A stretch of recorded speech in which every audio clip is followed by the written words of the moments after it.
Louise Kold hija artista Daniża li taħdem bil-metall. L-esibizzjoni Ex Libris iddur madwar il-metall, il-metallurġija, il-kimika u l-alkemija u tieħu l-ispirazzjoni tagħha mill-kotba antikissimi tal-Biblioteka Nazzjonali fil-Belt. Din l-esibizzjoni kkurata minn George Mallija miftuħa sat-2 ta' Ġunju fil-Biblioteka Nazzjonali il-Belt.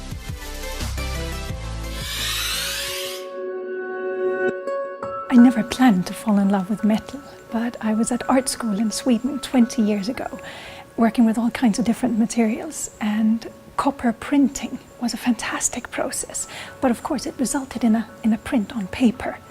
And I realized that the metal itself changed and became just magical. But those changes in the metal couldn't actually be transferred onto paper. So I stopped printing and realized, right, metal, that's what it is, that's what I have to work with. And it's heavy, and I cut myself, it's expensive, and it's dirty, and it's dangerous, and I was just in love with it. So all of those problems just went out the window. I had to work with it, and I haven't been able to stop for over 20 years. I have a strong connection to Malta because I am in love with and married to a Maltese man. But I'm also in love with the country and with its culture and its history. And the Biblioteca has had a place in my heart since I visited it the first time. There's something here that I just can't let go of.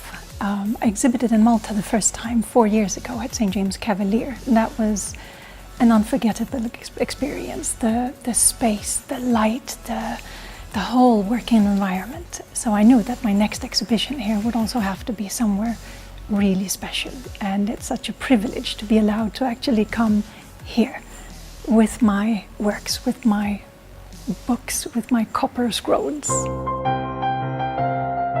This exhibition took shape right here in this room several years ago. I was attending an event here and I was looking around, and it suddenly struck me, I have to make books. And the title Ex Libris was right there, instantly. But I don't want to replicate books. I don't want to make regular books, but out of metal. I want to convey the feeling of the book, which can be so many different things. So it's a question of the texture, of the content, of both the content in an intellectual way, but also very much of the emotional aspect of it. And I've had such tremendous help here from everybody at the Biblioteca, not least in finding old books, 15th century onwards, that deal with alchemy and chemistry and metals and engraving. And some of those books will be part of the exhibition. So it's almost like going full circle.